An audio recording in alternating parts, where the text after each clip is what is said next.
جیسے حج پر جانے سے پہلے معافیاں مانگتے ہو، رمضان سے پہلے بھی ایک دوسرے سے معافی مانگو، ایک دوسرے کو معاف کرو، ایک دوسرے کو درگزر کرو، خود جا کے معافی مانگ لو، اللہ آپ کا مقام اونچا کر دے گا، مرتبہ اونچا کر دے گا۔ آخری رات اللہ تعالیٰ فرماتے ہیں جاؤ، تمہارے رات کی قیام اور دن کے روزے کے بدلے تمہیں سب کو معاف کر دیا، مانگو۔ اور ایک رات اللہ نے شب قدر بنائی جو 1000 راتوں کے برابر کر دی۔ وہ آج آپ کی تو راتیں بڑی چھوٹی ہیں، 5 راتیں جاگ لو، 3 گھنٹے دی بھی نہیں رات ہوں گی، تو 5 راتیں جاگ لو، 21 23 25 27 29، ان میں سے ایک رات ضرور شب قدر ہوگی۔ ایک رات کا جاگنا 80 سال کی عبادت سے بڑھیا ہو جائے گا، صرف ایک رات کا جاگنا، ایک رات کا جاگنا۔ ایک شرط ہے، دل میں بغض نہ ہو، نفرت نہ ہو، حقارت نہ ہو، کسی مسلمان کو حقیر نہ جانو، بلکہ کسی انسان کو حقیر نہ جانو، تو آپ کی بندگی اللہ کی بارگاہ میں پہنچ کر آپ کے مقام کو اونچا کر دیں گی۔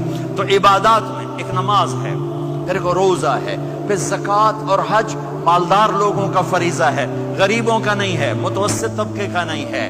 تو عبادات کا جو نصاب ہے بڑا مختصر ہے۔ 5 نمازوں پہ کتنا وقت لگتا ہے؟ روزے سال کے بعد آتے ہیں، گنجائش ہے، بیمار ہو بعد میں رکھ لو، مریض ہو بعد میں رکھ لو، زکوٰۃ سارے سال میں کسی وقت دے دو، حج زندگی میں کب کسی وقت کر لو۔ یہ ایک چھوٹا سا نصاب ہے۔ دوسرا میرے نبی کی زندگی کا پہلو جسے میں ہائی لائٹ کرنا چاہتا ہوں، جو نمایاں ہے، جو روشن ہے، وہ میرے نبی کی زندگی ہے، وہ میرے نبی کے اخلاق ہیں، وہ میرے نبی کا درگزر ہے، میرے نبی کا پیغام محبت ہے۔ میرے نبی نے فرمایا اسلام کا سب سے مضبوط عمل کیا ہے؟ ایو عروض اسلام اوثق؟ صحابہ نے کہا الصلاۃ، نماز۔ آپ نے کہا نہیں۔ جہاد؟ آپ نے کہا نہیں۔ روزہ؟ آپ نے کہا نہیں۔ حج؟ آپ نے کہا نہیں۔ اسلام کا سب سے مضبوط عمل کیا ہے؟ صحابہ؟ نماز؟ جی نہیں۔ جہاد؟ نہیں۔ روزہ؟ نہیں۔ حج؟ نہیں۔ اچھا یا رسول اللہ پھر کیا ہے؟ سنو غور سے، توجہ سے۔ میرے نبی نے فرمایا اسلام کا سب سے مضبوط عمل آپس میں محبت کرنا ہے، اللہ کے لیے محبت کرنا ہے، اللہ کے لیے محبت کرنا ہے، اللہ کے لیے محبت کرنا ہے۔ اسلام پیغام محبت ہے، میرے نبی کی زندگی محبت کی پوری تصویر ہے، کسی سے نفرت نہیں، بغض اللہ کے لیے، محبت اللہ کے لیے۔ یہ اسلام کا سب سے مضبوط عمل ہے۔ میرے بھائیوں، میری بہنوں، اب دور دراز جگہ میں ہو، اب آپ یہیں کے، جن کے پاس پاسپورٹ ہیں وہ یہیں کے شہری ہیں، یہ آپ کا دیس ہے، یہ آپ کا وطن ہے، اسے محبت سے بھرو۔ پاکستان کی نفرتیں یہاں نہ زندہ کرو، ہندوستان کی نفرتیں، بنگال کی نفرتیں یہاں مت زندہ کرو، آپس میں امت بن کے رہو، مذہب کے نام پہ مت لڑو۔ یورپ میں یہ آگ لگی ہوئی ہے، میں بہت عرصے کے بعد آیا ہوں، مجھے نہیں پتا کہ یہاں مذہبی نفرت ہے یا نہیں ہے، لیکن چونکہ یورپ میں بہت دفعہ جانا ہوتا ہے، ہر سال ہوتا ہے، وہاں یہ جھگڑے، نفرتیں، ہماری مسجد تمہاری مسجد، ان کے پیچھے نماز نہیں، ان کے پیچھے نماز نہیں، یہ تو مسلمان ہی نہیں، یہ تو گستاخ رسول ہیں، یہ وہابی ہیں، یہ کافر ہیں۔ دیکھو میں یہ ہاتھ جوڑتا ہوں، امت بن کے رہو، امت بن کے رہو، مومن بن کے رہو، مسلم بن کے رہو، مومنہ بن کے رہو، مسلمہ بن کے رہو، اختلاف رائے کو برداشت کرو۔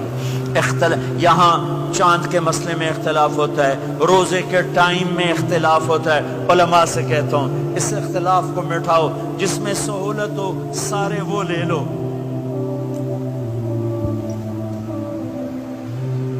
امت میں تفریق نہ پیدا کرو۔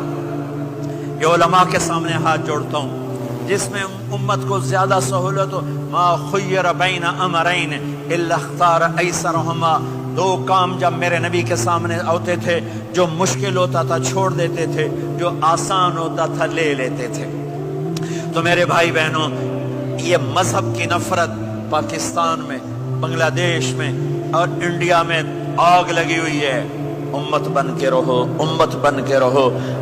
اگر آپ اور میرا مسائل میں اختلاف ہے تو یہ ہماری محبت کو نہ ختم کرے، ہمارے تعلق کو نہ ختم کرے، ہماری نفرتیں نہ پیدا ہوں۔ اختلاف رائے شروع سے تھا، آج بھی ہے، آئندہ بھی رہے گا، لیکن اللہ کے واسطے، اللہ کے واسطے، اللہ کے واسطے اس کو محبت میں بدلو، اس سے محبت میں بدلو، اس سے محبت میں بدلو۔